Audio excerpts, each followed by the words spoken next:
Do you think Africans look down on African Americans, or do you think African Americans look down on Africans? Both. So, you just answer the question right away. Both. So guys, we are so humble and proud to have this strong Black African queen with us today. It means a lot to us. But I just want to have a little word so you can hear from her. I want to say welcome, Madam Robertson. What's that special thing that make you accepted our invitation? Well, because of the importance of what you're doing. Anybody that looks at our youth, that looks at the children, this is our future. And you want to make these children feel that they matter, that is going to be huge. And anytime, and I just believe that is what Jesus was want. He said that when you do it to the least of these, you do it unto me. And for whenever there's somebody, an organization that shows a heart for our future, for our children, we must support them. And so I would have been here, whether I was asked to speak or not, I would have been here to be a support. Obviously, you work with a lot of Africans, diverse background. Oh, can you tell me what that special thing that keep motivating you to keep working with diverse group? Well, I've always felt my connection back home. That's what I call Africa. And I wanted to find out where I think I came from. And I didn't share this, but years ago, I went on a pilgrimage to Nigeria and Ghana. Wow. And I got my ancestral name, Amersewa, from the Ashanti tribe in Ghana of the Akan peoples. And I've always, all my life, I wish I could tell you where it came from, but even as a child, inside me, I always connected, and I wanted to find my roots.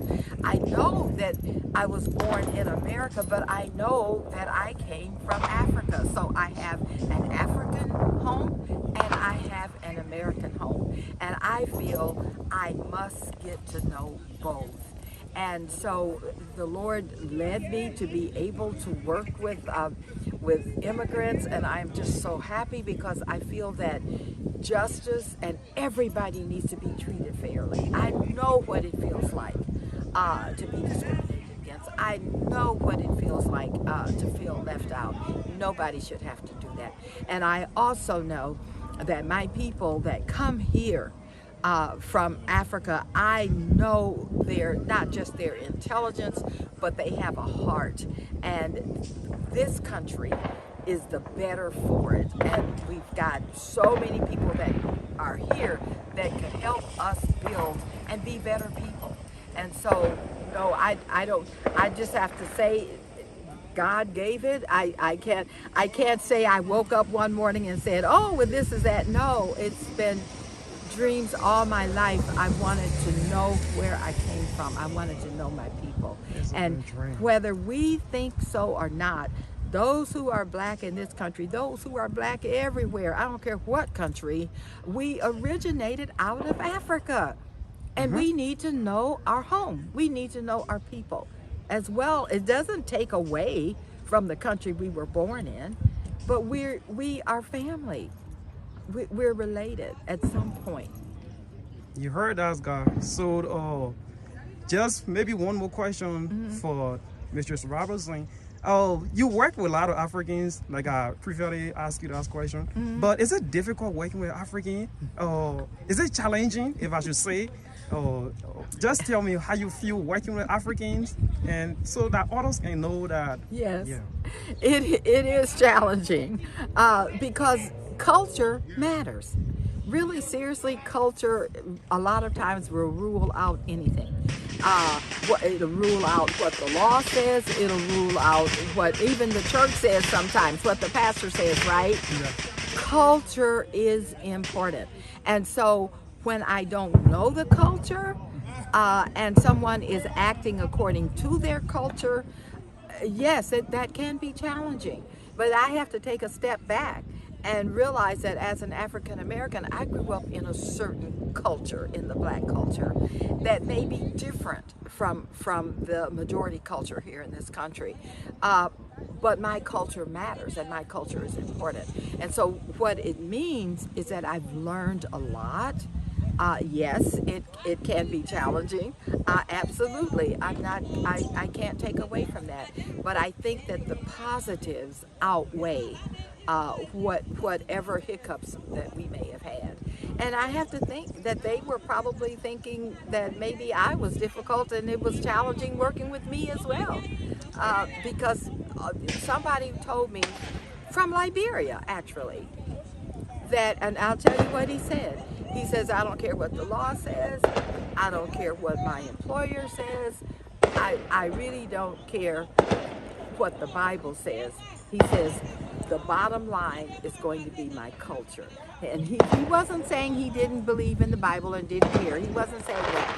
But when it comes down to it, he has to live out his culture the way he was raised. And I think that really, that's probably true of us all, to be honest with you. And we have to learn to have more tolerance. I'm gonna eat your tongue a little bit, but this question is very important to me. I run a YouTube channel, and I did a little introduction to a very important topic that a lot of Africans, and I've been hearing this from African Americans.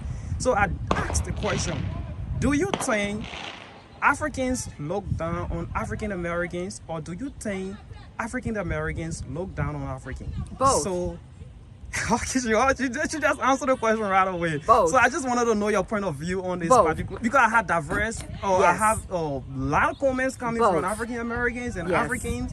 So I just want to get your point. Both. It's both. And I'll tell you why.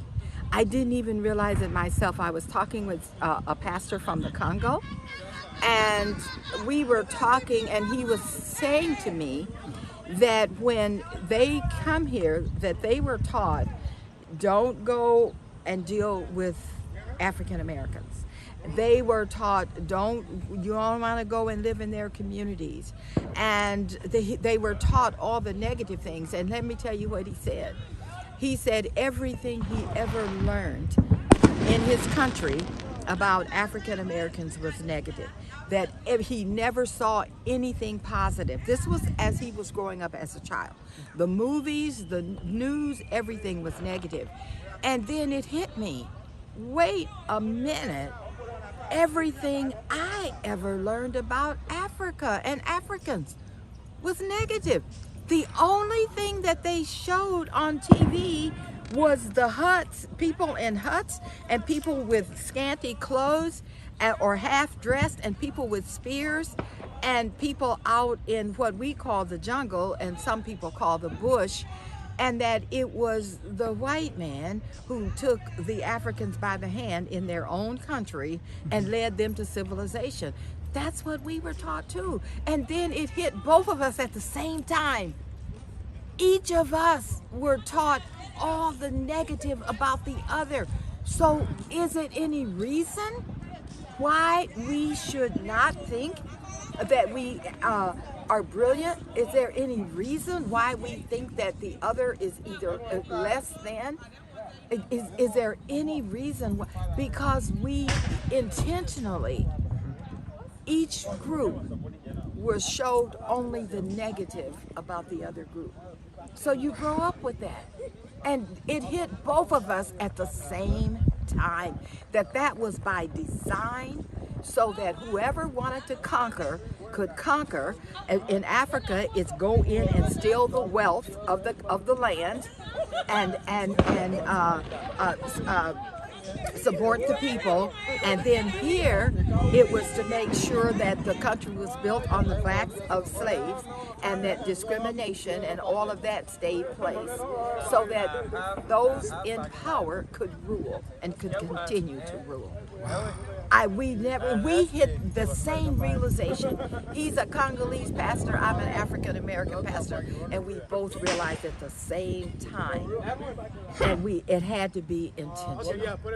Wow, guys, this, what Pastor Robertson has just said really touched me because this just speaks how the media has kind of like stereotyped African and African American or misconstrued information has been passed around to Africans and African Americans. So we don't even know how Africans think or how African American think, and then we have a different mindset for them. Exactly. And let me share something with you. When I went to Nigeria and Ghana, I was amazed. I saw libraries, I saw universities, I saw cultural centers, I saw mansions, and I thought, huh? This can't be Africa. I mean, I didn't know. My mouth was open. I could not believe it. And I took all the pictures I could. When I got back here, I was showing everybody. And even when I was walking across the seminary campus one night, I said to the guide, "Where are the lions? Aren't you afraid the lions are going to come?" I said, "Where are the lions?" And he said, "Well, they're in the zoo." And I said, "But wait a minute, aren't they going to be out here someplace coming at us?" Yeah, because that's all I had been taught. All I had been taught. And even when I came back, and this is sad, I was showing pictures, photos.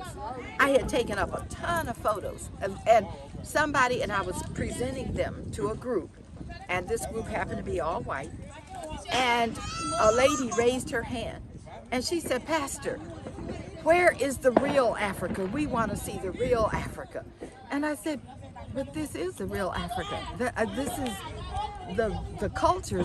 These are the buildings. These are doctors. These are lawyers. These are university professors that I'm interacting with, and this is the real Africa." And she said, "But no, where are the animals? Where are the huts?" But I can't criticize her because that's all we were ever shown. We were told nothing about the awesome African civilizations that helped shape this world. We weren't told that, and neither were you told about the inventions and the fact that we couldn't even have life in America without the inventions of black folk. Neither one of us was told. Just learning that. I know. And so we need to say we got to get to know each other. If I was to ask many questions, we could be here throughout the day, but I don't want to hold you. I don't want to like keep you waiting all day because you have done so much for us, and your time is so dear to every one of us. So just this last advice we want to know from you concerning African and African American. What that advice would you have to give to African and African American about unity, something like that? What do you have to tell the both communities? Is that we need to get united. We really need to do, and we need to learn each other. We have African Americans here that are brilliant, have all kind of gifts, and that we ourselves, a lot of the things that we do in our culture, we think that just came from the South or where we were raised. No, they came from Africa. And I found out that many traditions in my family came right out of I believe the Ashanti people. It could have been another people, and I didn't even realize it. And that our folks, even those slaves, kept a lot of those traditions alive. And then the Africans need to know that some of the Africans, I feel, from over the years, look at it as a weakness, like because we were allowed ourselves to be slaves. Excuse me. It wasn't allow ourselves to be slaves. This was the system. And so Africans need to learn to know us, and we need to learn to know them. We need to learn what our cultural similarities are, because that is where our histories are. Africans need to know our strength, and they also need to know that when somebody sees you that may be Caucasian, they see first your skin before you even speak. And then once you speak, if they like your country, you're gonna go up in their estimation. If they don't like your country, you're gonna go down. But the point is that racism and discrimination affects all of us. Whether we like it or not, we are all impacted, and we better get united. so that we can be a support of each other, and so that we can also tell our children who we are. Uh, God see a very powerful and educative message from uh, Reverend Mary Robertson. You heard a very important message from her. So I hope that every one of us that's following this live right now can just take a keen note to it and pass the message on so that more people can be aware of it. So I just want to say a big thank you to Reverend Robertson for taking her time for being here and giving us some educated advice as African and African American into the BigFive International. This is Let's Talk Like Dear God. So I just want to say thank you.